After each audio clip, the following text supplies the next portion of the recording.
What's going on, guys? It's Citizen X, and I've just watched the Halo trailer, the Halo Studios announcement, the Unreal Engine 5. Blech.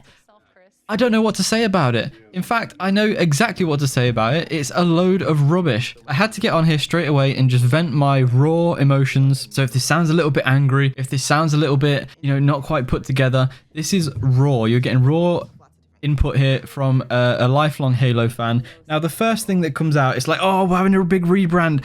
We're going to be hiring this guy and that guy, engineers, visual designers. It's 343. It's 343 under the cover. You've still got 50% of 343 at this company, I would imagine. They've just gave it a new name, say that they're going to hire some new people, and then they start going on about the visuals. The visuals this, the visual that. We're using this new technique to make reflections look like this cool thing, and we're using this kind of technology to do...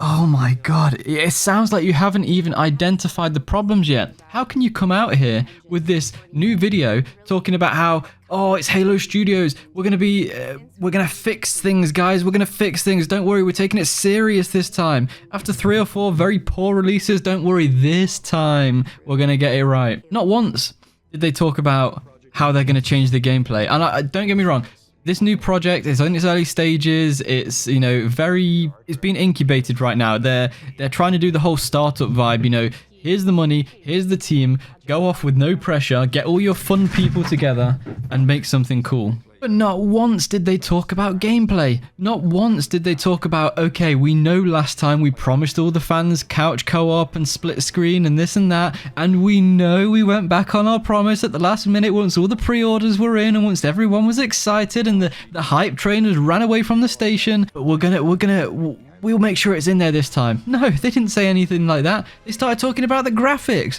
Don't get me wrong, the graphics look good, but graphics in Halo have never been a problem. The graphics in Halo Reach were great. Now, don't get me wrong, when they announced that blocky Minecraft-looking, low-effort piece of shit, yeah, people gave them crap for it, and rightly so. But then they went away and redesigned it, and it looked fine. It looked, like any other modern-day game. Why are you coming out here focusing on graphics and making an entire video about how the visuals are going to be great because you're using Unreal Engine 5, when graphics were never really the problem? Nobody played Halo for the graphics. When you listen to people's stories about going through the Halo 2 campaign and completing it on a Legendary, and it was so hard, but they were there with their friends and they persevered, and none of them said, oh yeah, the graphics were fantastic, I kept coming back to it for the graphics.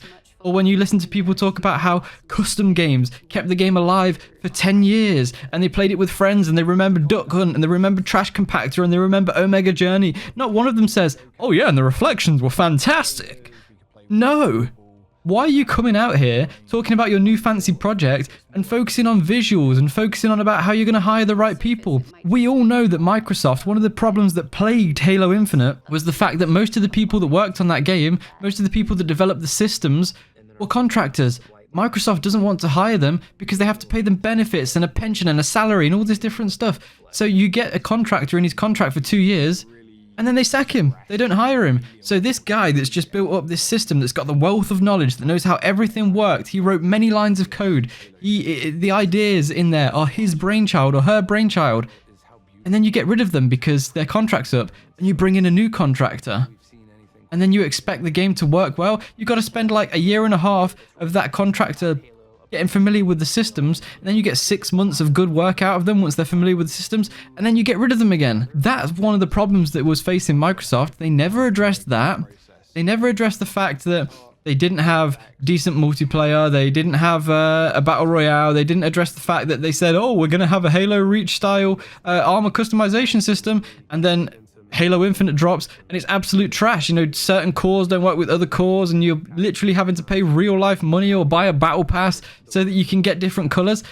Halo Reach was nothing like that. You are making Halo. Do you know the previous games? When people talk about Halo, they talk about the custom games. They talk about the amazing multiplayer. They talk about the big team battles and the vehicle combat. And look, I'm not a fan of putting Battle Royale in every single game and shoehorning it in to make sure that we're keeping up with the trends. But if there is one game that suits Battle Royale, Halo got there first.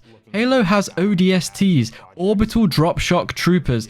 Troops that literally drop down from space into an already an already going on conflict. I can't even think of what word to say, into an already existing conflict, and just start blasting things. They drop down in teams, they drop down in squads.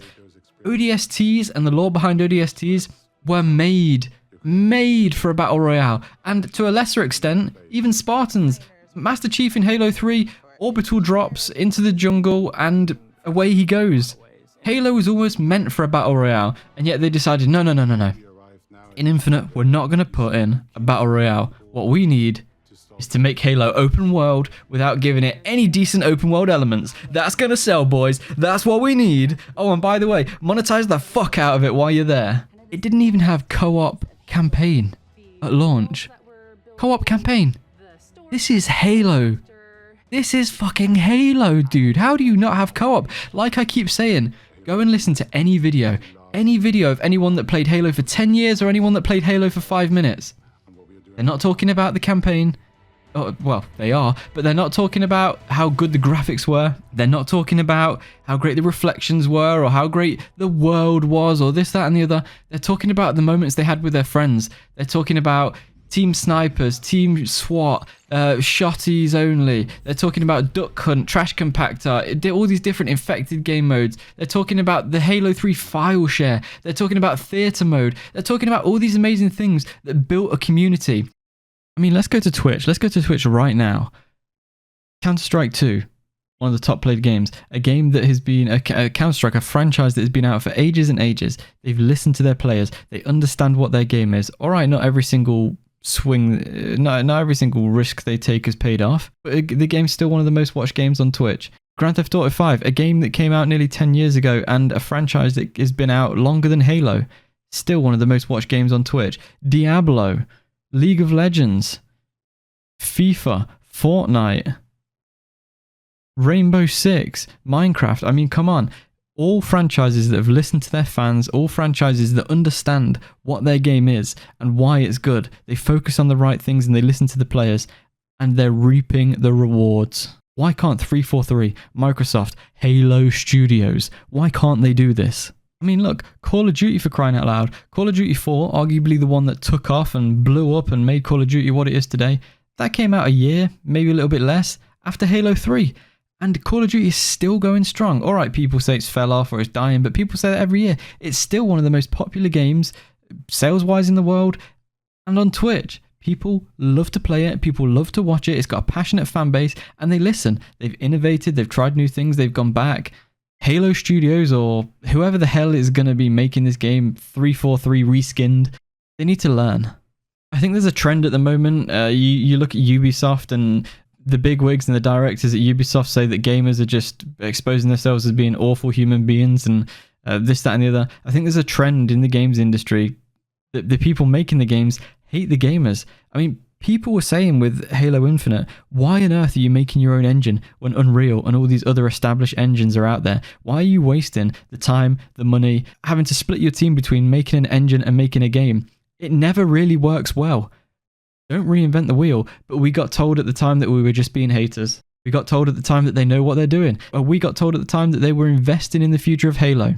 Well, here we are, not even one game later, and they've gone to Unreal Engine. They've scrapped Slipstream or Slipspace, whatever the hell it was called, and they're doing what we told them to do 5 years ago, 10 years ago. So this trend that's popular at the minute to act like all gamers are just people raging in their bedrooms, that they don't know anything, and that the developers are the ones that know how to do it. You know what to do about 5 years too late. Come on, what are you doing?